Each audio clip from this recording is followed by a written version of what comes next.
Can we just take a minute or like 10 minutes? Because I am literally shaking right now. I just finished reading the spoilers for the next 2 weeks of General Hospital. We're talking February 16th through the 27th, and I don't even know where to start. Actually, yes, I do. I absolutely do know where to start because my jaw is currently on the floor and I think I might need to take a personal day from work just to process the absolute chaos that is about to descend on Port Charles. I cannot believe they are going there with Willow. Like, seriously, are we really doing this? I've been watching this show since back when Jason was rocking the black t-shirts exclusively, and the Quartermains actually had Sunday dinners that weren't crime scenes, and I have seen some character 180s in my life. But Willow Tate, the former school teacher, the woman who was practically canonized as a saint for the last few years, she is fully Breaking Bad, and I am. Okay, I'm kinda here for it, but also terrified. Let's look at the facts here. The spoilers say Willow is finding ways to make Drew miserable, and that he is totally at her mercy, because she's drugging him. I'm sorry, what? When did Willow turn into Helena Cassidy? We went from I just want to protect my children to I'm going to medically incapacitate a Quartermain in record time. And the worst part, or the best part, depending on how much you love the drama, is that she's going to surprise Nina with some reveal. If Willow and Nina team up, or if Willow is actually out-villaining Nina, I don't think Port Charles is ready. And poor Drew. Look, I know Drew Kane hasn't always been everyone's favorite, remember when he was Jason, but not really Jason. Yeah, that was a time. But the man is suffering. He's dealing with more misery and he's being drugged. And he has no idea. I feel like I'm screaming at the TV screen already and the episode hasn't even aired. Drew, don't drink the tea. Drew, get out of the house. But wait, it gets messier. Because of course it does. We have to talk about Kai Taylor, who by the way has been creeping me out lately. He's monitoring Drew. Is he a spy? Is he a bodyguard? Is he just a weirdo with a pair of binoculars? The spoilers say he might get a clue about Willow's drugging plot and report back to Alexis Davis. Can you imagine Alexis getting that intel? Alexis, I make terrible decisions about men, Davis. She's gonna have a field day. Or she'll try to handle it herself and end up held hostage again. Which, speaking of being held hostage, Rick Lansing. Oh my god, Rick is back in the mix and I am screaming. I know, Rick is toxic. He's a villain. He's done terrible things. But admit it, you missed him. The man has charisma for days. And the fact that he's bonding with Sonny, bonding Sonny Corinthos and Rick Lansing bonding, is like a shark and a crocodile deciding to share a bond. It's unnatural, it's dangerous, and I can't look away. The spoiler says Rick might admit he was previously held captive in Alexis's basement. I literally laughed out loud. Remember that. Remember when everyone thought Rick was the worst? But he was actually the victim in that scenario. If he uses that trauma to get sympathy points from Sonny, it's a masterstroke. And he's flirting with Elizabeth. My Frizz heart is still healing, and I know the Liason fans are probably setting things on fire right now. But a Rick and Liz reunion, it's classic GH. It's messy. It's nostalgic. It's probably going to end in disaster, but I am strapping in for the ride. Okay, I'm getting ahead of myself. I need to pivot to the thing that is actually stressing me out the most. The keychain. Can we talk about the keychain, please? Because I feel like I'm the only one who sees this train wreck coming from a mile away. The spoilers say Wiley poured traumatized Wiley, who sees everything caught Harrison Chase putting Michael's keychain on the floor. Excuse me, Chase. Harrison Chase. The moral compass of the PCPD. The guy who sings karaoke and looks like a puppy. Why is he planting evidence? Or was he? The spoilers are being cagey. They say Chase may land under suspicion himself if frame-up accusations ultimately come into play. I swear, if they ruin Chase's character to prop up this Michael legal drama, I am going to riot. We just got Chase in a good place. And Michael. Ugh, Michael. I love him. He's a legacy character. I've watched him grow up from a redhead kid to the CEO titan he is now, but the man cannot catch a break. He's facing legal drama, possible arrest, and Dante is confessing something to him. Dante thinks Willow is guilty.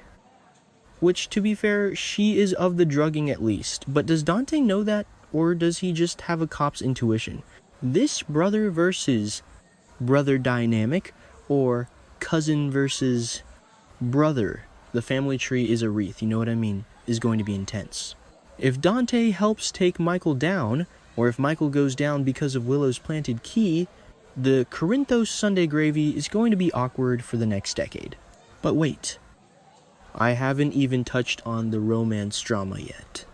And this is the big one. This is the one that's going to tear the fandom apart. Nathan, Maxie, Lulu. Okay, first of all, can we just acknowledge the miracle that is Nathan West being alive and in the mix? I still have PTSD from that funeral. Okay, so having him here is a gift. But the writers are cruel. They are so cruel. Liesl Obrecht, Queen of My Heart, honestly tells Britt and Nathan that Maxie is out of her coma. I gasped. I literally gasped. Because you know what's been happening while Maxie was sleeping, Nathan and Lulu? They were realizing their desire for a romance. They were this close to becoming a thing. And now, boom. Maxie is back. This is classic soap opera torture. You have the widow, well, not really, but, you know, and the best friend catching feelings, and then the original love returns. It's awkward. It's painful. And with Brooklyn guiding Spinelli for the welcome home party, you know that party is going to be a disaster. Nathan is going to walk in lock eyes with an awake Maxie, and Lulu is going to be standing there looking like her heart just got ripped out. And I'm torn. I am so torn. Because Nathan and Maxie Naxie were the couple, they were goals. But Nathan and Lulu have this gritty, we survive the darkness chemistry that I was kinda starting to dig. Am I a monster for shipping Nathan with his wife's best friend? Maybe. But this is General Hospital. Moral ambiguity is part of the admission price. Speaking of chemistry, Britt and Jason.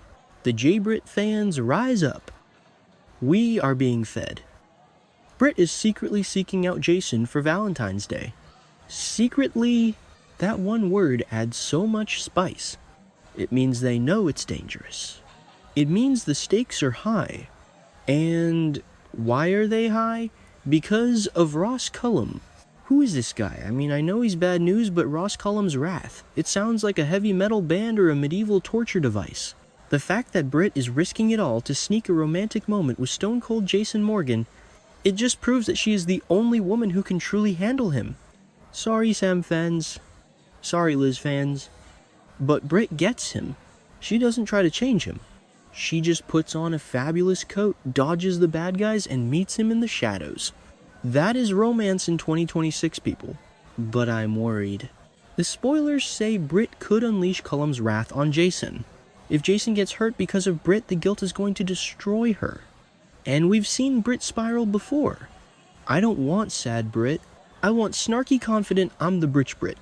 Okay, let's switch gears to something that feels incredibly satisfying. Lucas Jones finally waking up. I have been yelling at my TV for weeks about Marco Rios.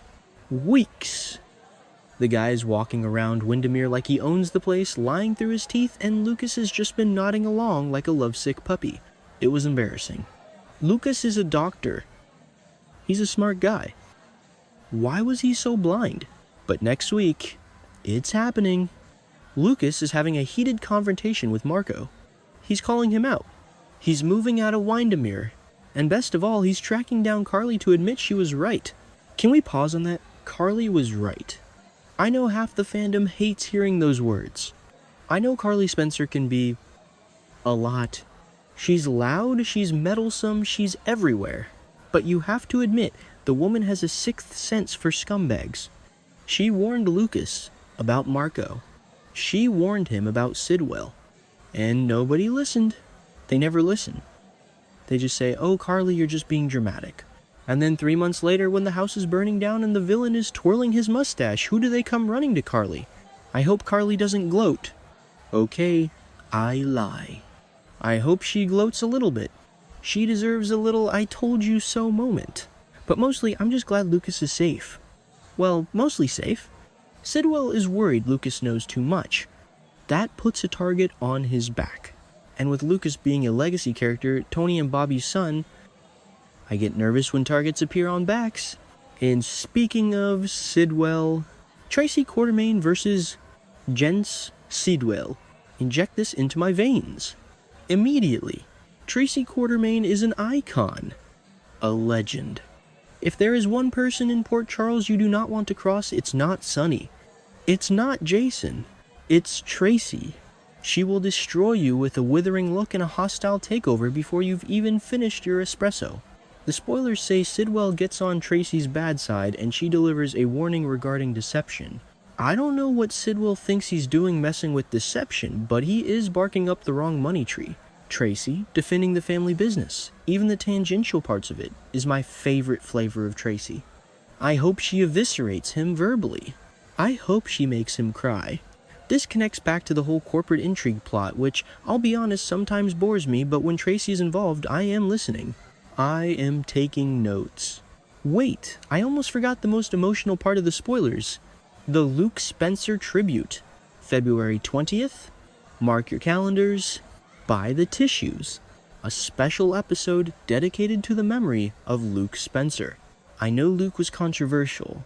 I know the Luke and lore legacy is complicated by modern standards, but you cannot tell the story of General Hospital without Luke Spencer. He was the center of the universe for decades, and having the residents of Port Charles spend the day reminiscing and telling wild Luke stories, it's going to be gut-wrenching. I'm expecting flashbacks. I'm expecting geary clips that will make us all sob. I'm expecting Tracy to have a moment of quiet vulnerability because let's face it, she loved that man in her own twisted way. And Bobby. Oh wait, I have to remember who is on the canvas right now. But definitely the Spencer kids. Lulu being awake or dealing with the romance drama during this tribute adds another layer. It's interesting they're doing this now. Is it a calm before the storm, a moment to look back before the future explodes? Because with the way things are going with Michael Willow and Drew, the future looks bleak. Let's circle back to the Michael thing for a second, because I have more thoughts. The spoilers mention Michael's arrest if the police finally have enough evidence. Imagine the visual Michael Corinthos, the golden boy, sort of being cuffed and hauled out of the Quartermain mansion or the Metro Court. It's a huge fall from grace. And if it's based on a frame-up, the injustice of it all... I love soap justice because it's so frustrating. You just know he's going to spend a few weeks in Pentonville looking sad in a jumpsuit while Jocelyn runs around trying to prove his innocence. And Carly yells at the DA.